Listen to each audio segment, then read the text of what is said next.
Welcome to This Explainer. Today, we're unpacking a really fascinating, honestly kinda accidental AI experiment. It actually reveals how entirely disparate systems, I'm talking biology to finance to computer science, all run on the exact same hidden machinery. If you're someone who loves spotting the invisible patterns that run the world, well, you are absolutely going to love this one. Let's dive in. So what happens when 9 separate AIs answer the exact same question? We start with this incredibly intriguing setup. A facilitator named Jeff basically set up a virtual room and asked 9 independent AI models the exact same prompt. We're talking a heavy-hitting lineup here, okay? Meta, Gemini, Grok, Claude, Perplexity, Mistral, Copilot, a local Qwen model, and ChatGPT. The one critical rule of this whole setup was strict isolation. Zero collaboration. None of these models could see what the others were doing or saying. Each of these 9 models was asked to give 3 answers back. Simple math, right? 9 models times 3 answers, that means 27 distinct ideas were generated in total by this completely isolated group. But here is the massive reveal that sets up our whole explainer today. They didn't actually give 27 different ideas. When you strip away all the fancy phrasing and the jargon, they gave the exact same 3 underlying ideas. It was quite literally just the same 3 concepts wrapped up in 9 different ways of talking. The translation problem. 9 students, same homework. Okay, so to be completely upfront, this isn't some groundbreaking new scientific discovery, mostly because all 9 of these models trained on the exact same textbooks and internet data. So landing on the same answers isn't 9 miraculous independent discoveries. It's basically just 9 students turning in the exact same homework. But what's actually valuable here is the AI acting as a universal translator. Think about a surgeon pausing to double-check everything right before that first cut. Or a database engineer whose system logs a change before permanently saving it. Or a CFO dealing with a house sale that holds money in escrow until all the funds clear.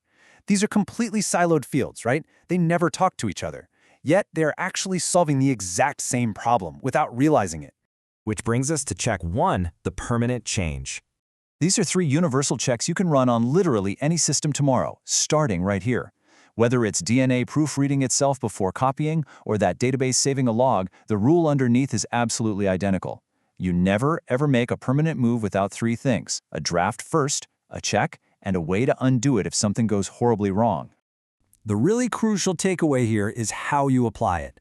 Look at your own code, your own workflow, and ask yourself, where is the permanent change? You need to find that specific spot where one person can make an unrecoverable, unundoable change with absolutely nobody double-checking it first.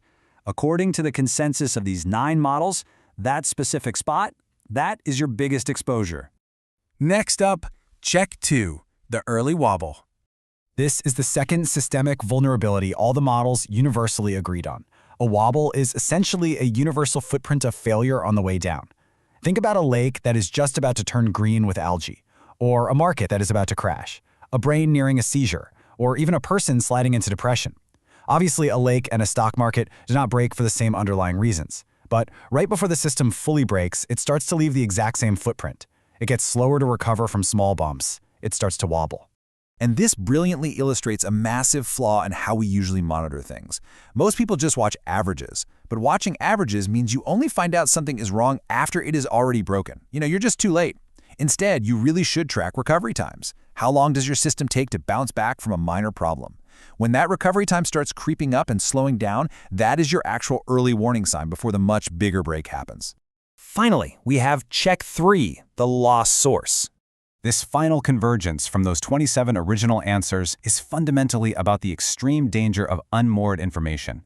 Think about an AI that starts hallucinating, or a bank that suddenly loses track of which specific loans are actually in the massive bundle it's trying to sell, or even just a human being who can't quite remember where they heard a rumor.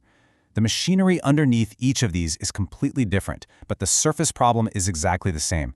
When a system loses the source of its information, it almost never defaults to a humble "I don't know."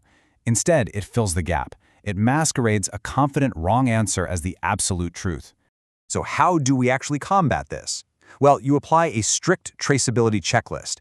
Whenever you are handed critical information, you must be able to trace it back through 3 specific points. 1, where did this answer actually come from? 2, what changed along the way from its origin to me? And 3, who is specifically accountable for it? If you cannot answer those 3 questions, do not expect the system to honestly tell you it isn't sure. You should expect a very confident hallucination instead. The honest footnote, a reality check. So, we've gone through these 3 incredible concepts, but we really need to step back and apply some profound honesty to this narrative so we don't get ahead of ourselves here. The absolute single most important thing to take away from this entire explainer is this: zero data. There is zero empirical data backing up these 3 checks right now. No human is claiming a massive scientific breakthrough here. Remember the setup from earlier. This was not a formal, rigorously controlled experiment. It was just a guy named Jeff facilitating a room and letting 9 models talk. These are currently completely untested concepts. Now, if they hold up to testing, they absolutely could change real decisions about what you build and monitor. But until someone actually tests them, they are simply an excellent checklist for your own thinking. As the source material explicitly warns, this is not a reason to move a corporate budget. Actually, in the spirit of total transparency, the author noted a really fascinating psychological quirk that happened while they were writing up this experiment. They noticed that their writing got more and more confident every single time they deleted a warning label or a caveat from their draft.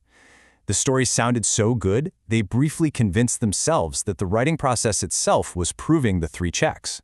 And here is exactly how the author grounded themselves back in reality. During the setup, ChatGPT actually ran out of space, mid-conversation.